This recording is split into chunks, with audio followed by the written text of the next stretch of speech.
Welcome to On the Ballot with Ballotpedia, where we take a closer look at the week's top political stories. Ballotpedia connects people to politics by providing neutral, nonpartisan, and reliable information on our government, how it works, and where it's headed. We're here to give you the facts so you can form your own opinion. I'm Victoria Rose, and thanks for being with us. Today, we're talking all about the 2024 presidential election with marquee staff writer Ellen Morrissey. Hey, Victoria. Hi, Ellen. Welcome to the show. This is your first time with us. We're excited to have you. We ask all of our first-time guests to kind of share their Ballotpedia origin story. So could you share how you came to work here and what your day-to-day looks like? For sure. I've been working here full-time for about 2.5 years. Although my true Ballotpedia origin lies in the summer of 2018 when I was an editorial intern here. I returned in 2020, and now I currently cover the Biden administration, Congress, cabinet, things like that. And then, as of recently, my focus has shifted towards the 2024 presidential election and getting our infrastructure set up for when the race really heats up and keeping track of the news as it happens. That's awesome. I'm glad we enticed you with our internship and you're able to come back. So plug for our internship. We are, I think, taking applications for our summer. So you could be like Ellen someday. So we are over 600 days away from the presidential election on November 5th, 2024. But the action is starting to heat up. We're going to be bouncing around a little bit today, but we're going to start with the most interesting part, the candidates. Our analysis, though, shows that the cycle for this presidential election is moving a bit slower than cycles in the past. Is that right? Yeah, it is. And before we dig into it, let's just clarify some language we're using up top. So an election cycle begins as soon as the previous one ends. So for the presidency, we're talking about a 4-year election cycle that started on November 4th, 2020, and will end on November 5th, 2024. So right now, we're a little past the halfway point of the 2024 presidential election cycle. And then our definition of a noteworthy candidate is someone who either holds or formerly held elected office as a member of Congress, governor, state executive, state legislature, or mayor of a city with a population of 100,000 or more. We also use the polling and fundraising criteria for primary debates. We also look for candidates who have previously demonstrated that they can appear on 15 presidential primary ballots, at least 15 different states. And then we also look for candidates who are notable public figures and receive significant amounts of media attention as a candidate with a chance of affecting the outcome of the nominating contest. How many noteworthy candidates have we identified this cycle? So far, we've found 5 noteworthy candidates. We've got 4 Republicans and 1 Democrat. And how does that compare to previous cycles? In 2020, we saw a much more crowded field at this point in the cycle. There were 14 candidates in total, 13 of which were Democrats vying for the chance to take on the one Republican who had declared at the time, then incumbent President Donald Trump. And just a note on kind of the differences, I guess, in party makeup there. Oftentimes when you've got an incumbent president running, you're not going to see very many primary challenges from within the incumbent's own party. But taking a look at 2016, we've got kind of the opposite case. There were no noteworthy candidates at this point in the cycle. The first announcement came from Republican Senator Ted Cruz on March 23rd, 2015. So this is definitely something that can vary a lot from election to election. Yeah, that's interesting. Do you have any reasoning as why that could be? I'm not entirely sure, but one thing to note is that the landscape in 2016 was definitely different than 2020 and 2024. We had an incumbent president who was term limited and couldn't run for re-election. So we had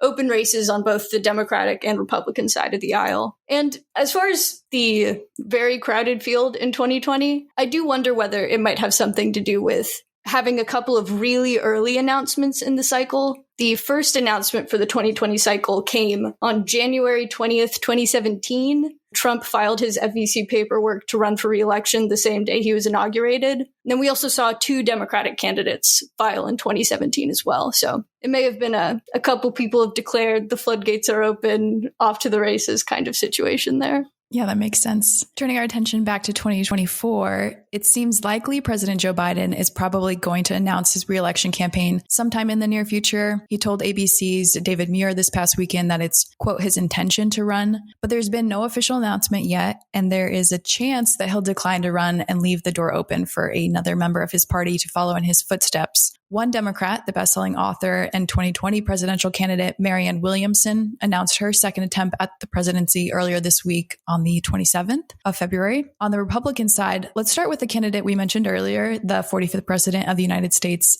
Donald Trump. He's been hinting at this run since he lost his re-election campaign in 2020.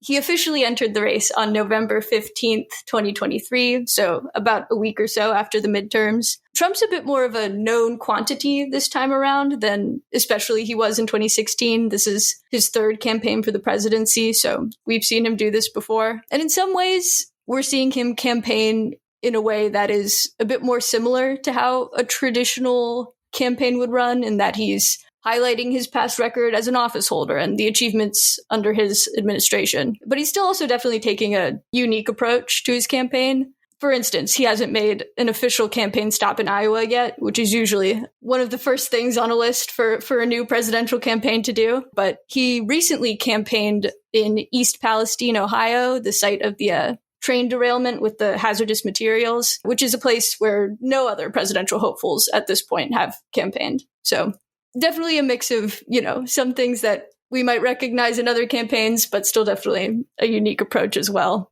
At this point, his polling and endorsements definitely seem to show he's a front runner in the race, but it's not entirely clear at this point what kind of support he'll garner, and especially in comparison to other candidates in the race. I think the size of the field will be a factor to keep an eye on here, and we'll have a better idea of where things stand as more GOP candidates throw their hats in the ring. Speaking of more GOP candidates, so far, Corey Stapleton, Nikki Haley, and Vivek Ramaswamy have joined Trump in the GOP field of candidates. To start, what can you tell us about Corey Stapleton? Corey Stapleton is the former Secretary of State of Montana. He was actually the first noteworthy Republican candidate to announce his campaign on November 11th, 2023, so a couple days before Trump. Stapleton formerly served in the Montana State Senate. Then he made some unsuccessful runs for governor and the U.S. House of Representatives. And then in 2017, he became Montana's Secretary of State, an office he held until 2021. Since he left office, he's been making country music under the name Corey Stapleton and the Pretty Pirates. If you're into Jimmy Buffett dad rock, I'd recommend giving it a listen.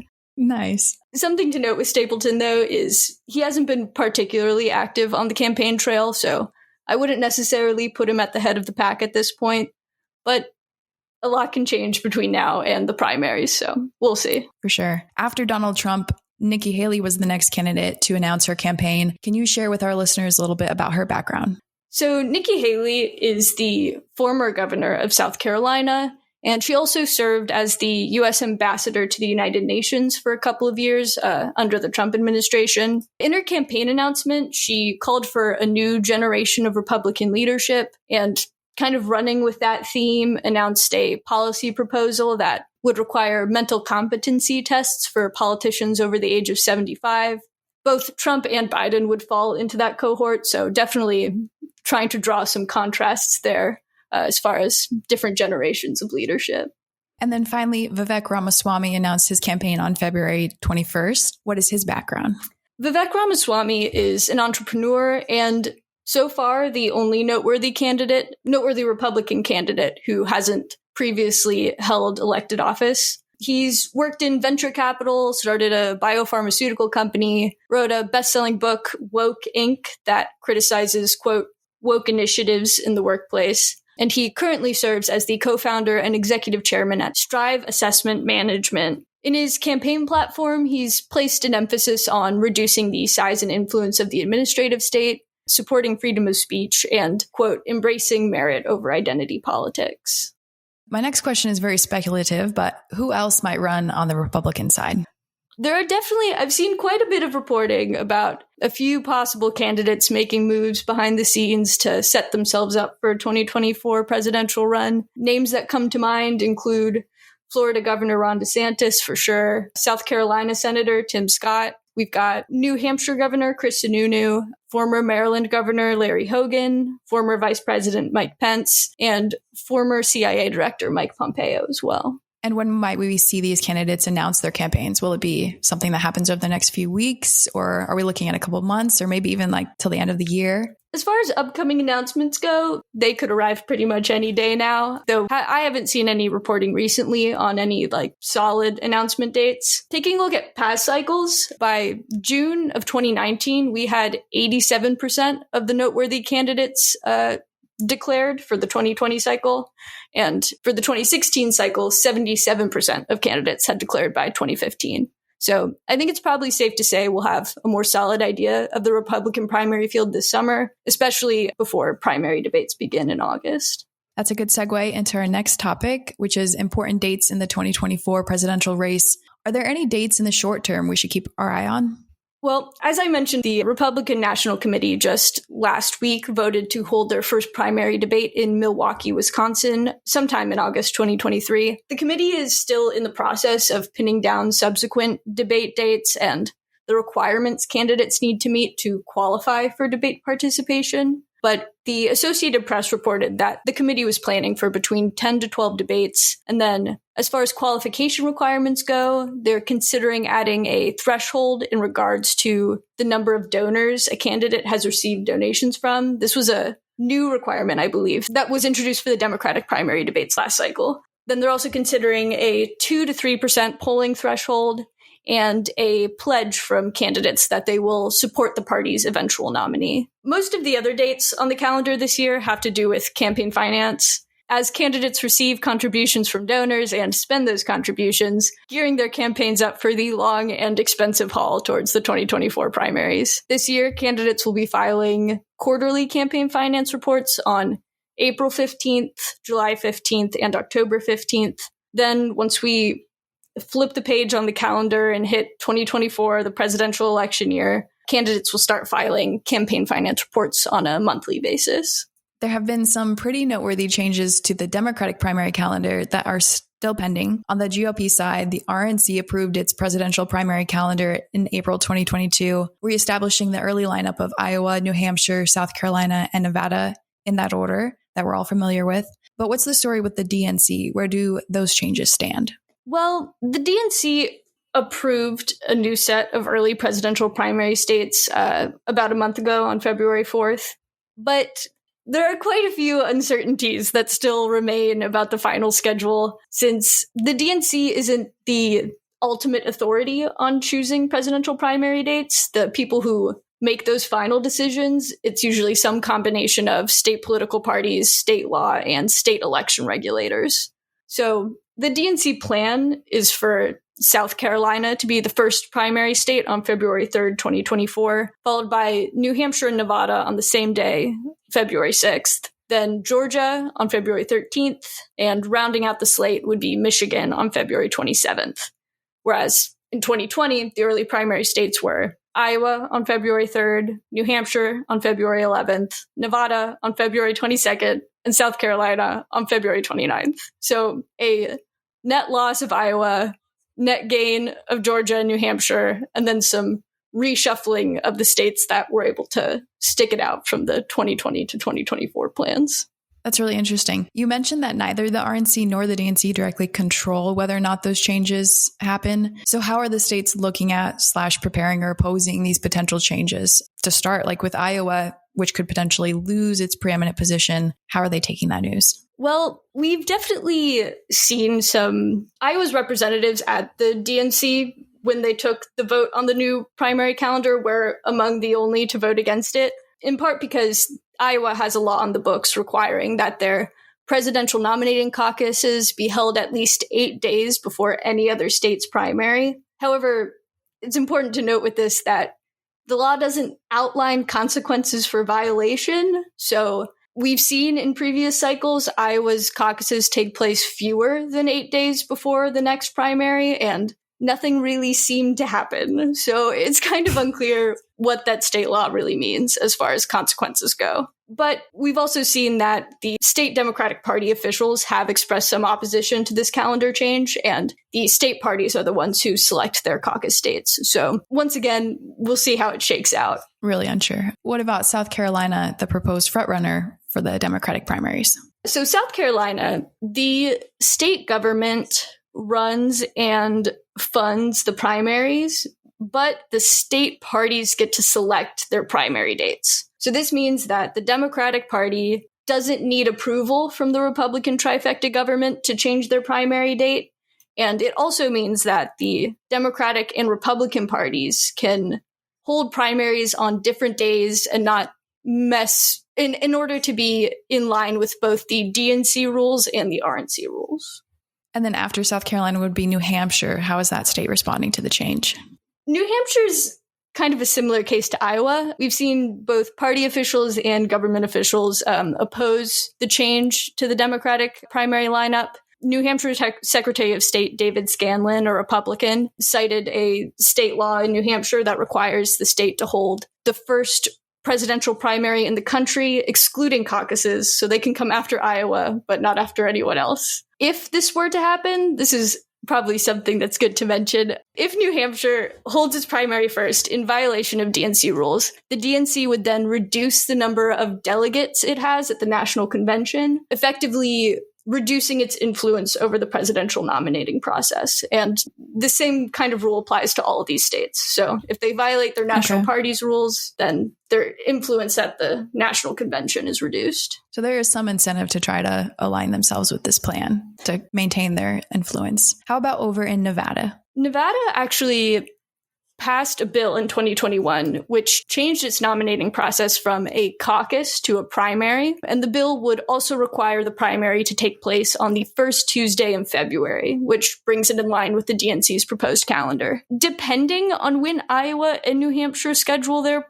caucuses/primaries, this calendar could work with the RNC schedule, but, that would require a lot of coordination from people who may not really want to coordinate with each other. It is also possible that the Nevada Republican Party could simply opt out of the state-funded primary and hold a caucus on a date of their choosing instead.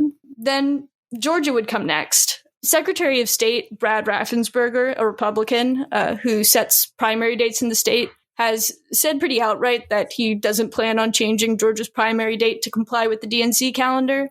However, he did say, quote, "This type of move would need to be equitable, take place on the same day," referring to the Republican and Democratic primaries, "and ensure that no one loses delegates," and said he might support an early Georgia primary in 2028. And then finally, Michigan. Will they be able to comply with the new proposed date? Governor Gretchen Whitmer recently signed a bill moving the state's presidential primary to the date set by the DNC, but asterisk, newly passed state laws don't take effect until 90 days after a legislative session ends. So in order for this law to take effect in time for the 2024 primaries, the state legislature would have to adjourn early, which is definitely a possibility and something to keep an eye on. Republicans, if this law takes effect, Republicans would not be permitted to hold a primary on a separate date, since that's governed by state law, but they could hold a party-sponsored caucus or convention on a separate date in order to avoid the delegate penalties at the national convention. Then a quick note, Georgia and New Hampshire are the only two states in the DNC's new early primary lineup that haven't yet demonstrated they can move their primaries. They have until June 2023 to show the DNC that they can change the necessary state law or talk to the right election regulators in order to change their primary dates and receive an early primary waiver. So hopefully we'll have a better idea of how this is all going to shake out around then. Got it. So this is all really fascinating. We're definitely going to have you back to see how this all shakes out, as well as find out who else is going to be running for president. But thank you for coming on. I hope you enjoyed your first time on the podcast, and we look forward to having you back. Definitely. Thank you so much for having me. This was a wonderful time. That's all for this week's episode of On the Ballot. Make sure you don't miss an episode by subscribing wherever you listen to your podcasts. We'll be back next week with a recap of Chicago's mayoral election. But until then, if you have any questions, comments, or love for Ballotpedia, feel free to send it to us at ontheballot@ballotpedia.org or on Twitter @Ballotpedia. I'm Victoria Rose, and thank you for listening.